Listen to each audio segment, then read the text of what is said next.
नमस्कार, Sushmita recipes and व्लॉगमध्ये तुमचं सर्वांचं स्वागत आहे। 4च्या चहासोबत काहीतरी खायला नाश्त्याला बनवायचा हा पदार्थ आहे।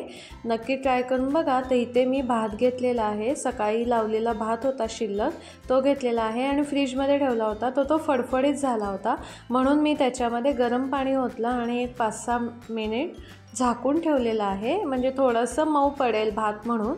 आणि इथे मी बाउलभर स्वीटकॉर्न घेतलेले आहेत आणि हे स्वीटकॉर्न चांगले धुवून घ्यायचे आहेत।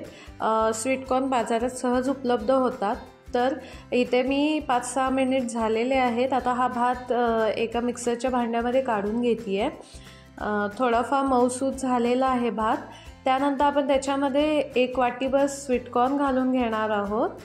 त्यानंतर आपण एक 5-6 मिरच्या घालून घेणार आहोत। मिरच्या तिखट नव्हत्या म्हणून जास्त घातलेल्या आहेत। एक आल्याचा तुकडा त्यामध्ये घातलेला आहे। 1 चमचा जिरा घालून घेतलेला आहे।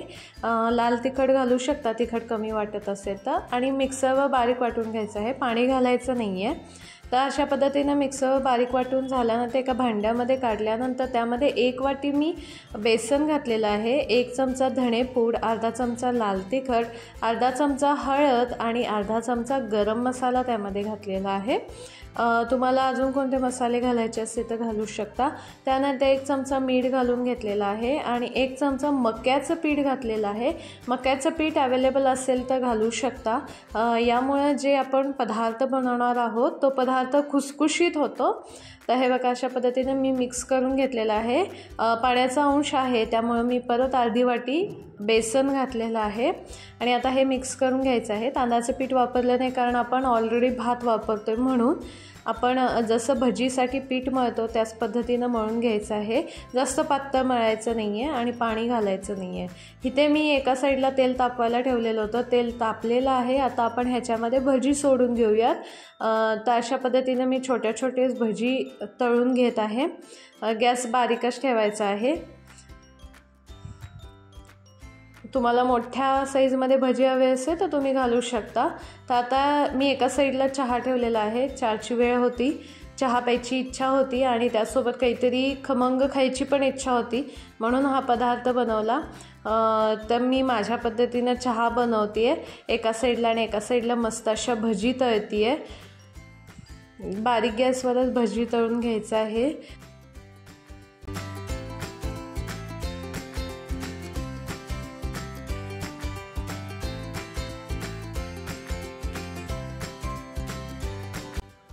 हे बघा, अशा पद्धतीनं ब्राऊन कलरमध्ये भजी तळून झालेल्या आहेत आणि तुम्हाला दिसतच असेल मस्त अशा क्रिस्पी झालेल्या आहेत। एका साईडला चहासुद्धा ठेवलेला आहे। दूध आणि पाणी उकळल्यानंतर मी चहा आणि साखर घालत असते। आता परत आपण एक घाणा काढून घेतलेला आहे। आता दुसऱ्या घाणा काढून घेऊयात, म्हणजेच पहिली बॅच झालेली आहे, आता दुसरी बॅच तळून घेऊयात। तर गॅस बारीकच ठेवायचा आहे आणि कधीही तळताना कोणताही पदार्थ जास्त हलवायचं नाही। आता मी चहा उकळायला ठेवला, तर एका साईडला चहा पावडर आणि साखर घालून घेते आहे।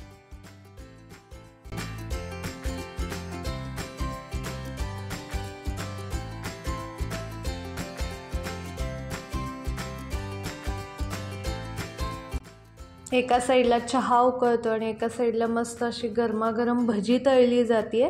खूप मस्त कॉम्बिनेशन आहे। तर माझा चहा झालेला आहे आणि भजी पण होत आलेले आहेत। पहिली जी बॅच होती ती मी एका डिशमध्ये काढून घेतलेली आहे। 2 कप घेतलेले आहेत। मी आणि माझ्या मिस्टरांसाठी मी हा चहा बनवलेला आहे आणि दोघांसाठी हा नाश्ता बनवलेला आहे। हे बघा, अशा मस्त कुरकुरीत क्रिस्पी असे भजी तयार होत आहेत। मस्त असं सर्व करू शकता। पाहुणे आलेत तर त्यांना चहासोबत हे स्नॅक्सला देऊ शकता। आणि भात शिळा नव्हता, सकाळचाच होता, त्यामुळं शिळ्या भाताचा सुद्धा करू शकता। तर बघा, अशा पद्धतीनं तयार आहे उरलेल्या भातापासून स्नॅक्सची रेसिपी आणि विथ चहा। खूप मस्त कॉम्बिनेशन आहे, नक्की ट्राय करून बघा। पावसाळ्यात तर अजून मजा येईल। बाहेर पाऊस आणि घरात मस्त अशी गरमागरम भजी आणि चहा। वाव, काय कॉम्बिनेशन आहे ना। नक्की ट्राय करून बघा। आवडली तर लाईक, शेअर, सबस्क्राईब करा। सबस्क्राईब केल्यानंतर शेजारी बेल आयकॉनवर क्लिक करा, म्हणजेच तुम्हाला माझ्या चॅनलवर नवीन अपलोड झालेल्या व्हिडिओचं नोटिफिकेशन येईल। लहान मुलांना आवडेल अशी रेसिपी आहे. तर चला भेटूया लवकरच नवीन अशाच रेसिपीसोबत. धन्यवाद.